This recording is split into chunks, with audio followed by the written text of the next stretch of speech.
Hi, AP Lang friends. I just wanted to take a minute to go through this worksheet on how to write a correct AP claim.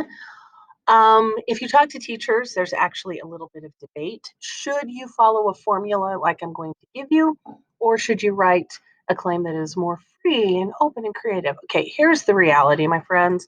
You have 40 minutes to write one of these essays. You do not have time to let the claim grow organically. You just don't. So when you write a claim, there are three things I want you to include, and I'm going to go over what those three things are right now. So keep in mind that a thesis statement or a claim does a job. It should introduce your topic, it should provide a focus for your writing, and it should serve as a unifying idea for your evidence and commentary. If you need an analogy, think of your thesis statement as a steering wheel. If you get into a car and you try to drive it without a steering wheel, it is not going to be a pleasant experience for you or for your passengers. It doesn't matter that the rest of the car is awesome. The rest of the car functioned perfectly. Without a steering wheel to control it, you're going to run into a tree.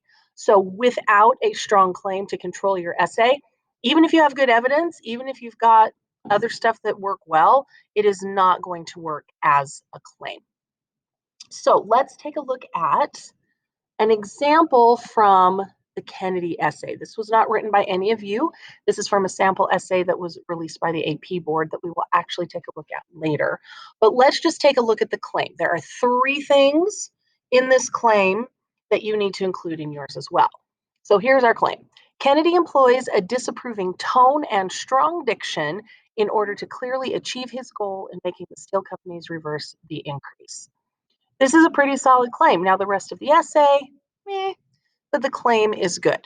So, what three things does this claim include that you need to include as well? Well, first of all, notice that it starts off by saying Kennedy. So, the first thing you need to include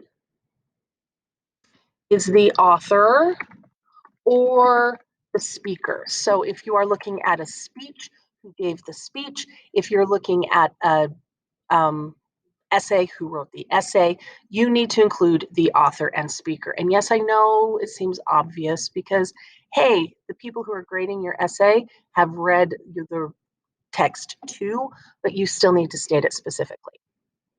Looking back at the claim, says Kennedy employs, so here's our first element. We have our author, employs a disproving tone and strong diction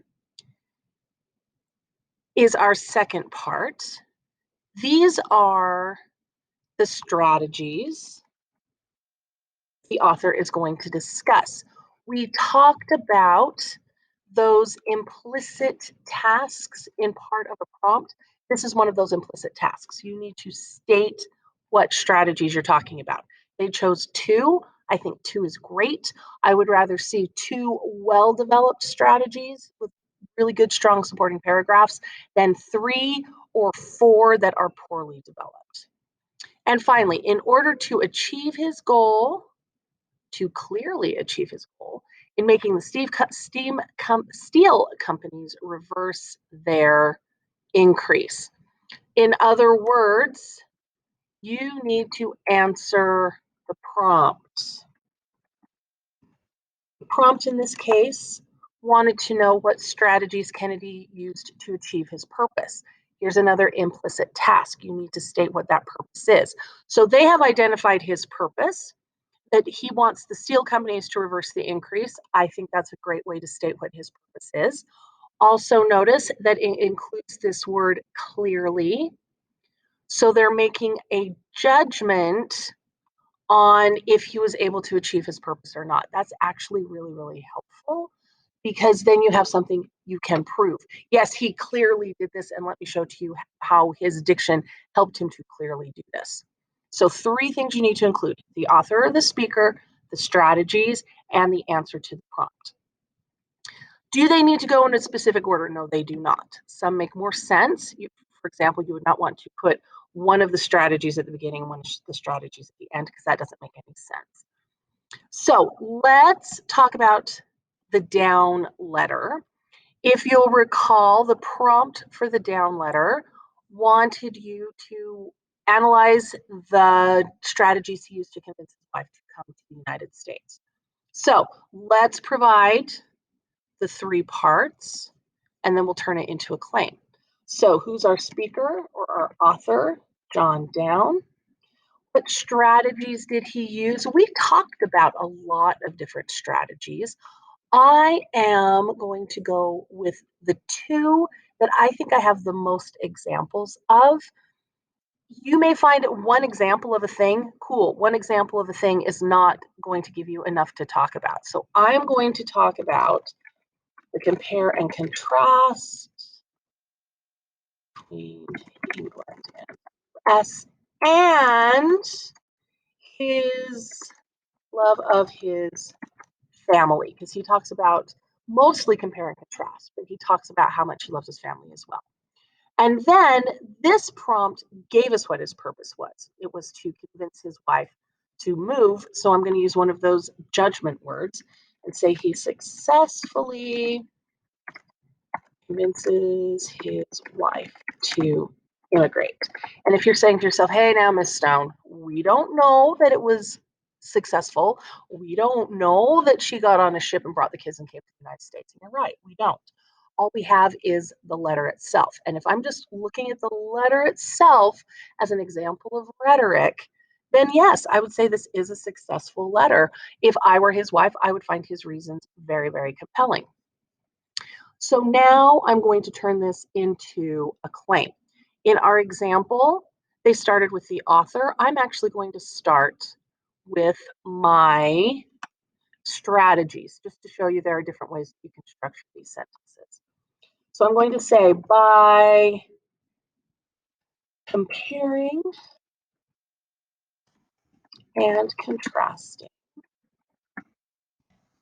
the United States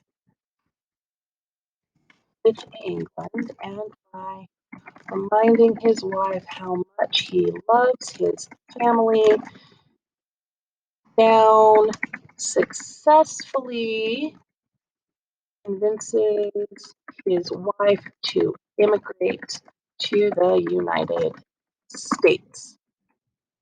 And if I look at my list of the 3 things I need to include, I've included all 3 of those things. I have the author, I have my strategies. What color did I make my strategies? Okay, I've got my strategies.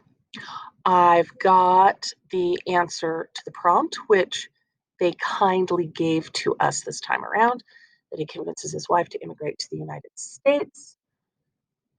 And I have, let me make sure that's the right color. There we go. And I have my judgment words that I can use to actually prove. I can prove that he did this successfully rather than just saying he used these things. I can say, no, he used them successfully to achieve this goal. Something else to keep in mind about your claim. If I say in my claim that I am comparing and contrasting and talking about how much he loves his wife, those are the order that I need to write my paragraphs in. Just remember, your claim controls your essay. So if I start with the how much he loves his wife paragraph and then move to the compare and contrast paragraph, that's not a strong line of reasoning. You need to clearly show the connection between your claim and your support paragraphs and your conclusion. That's why it's so important to have such a strong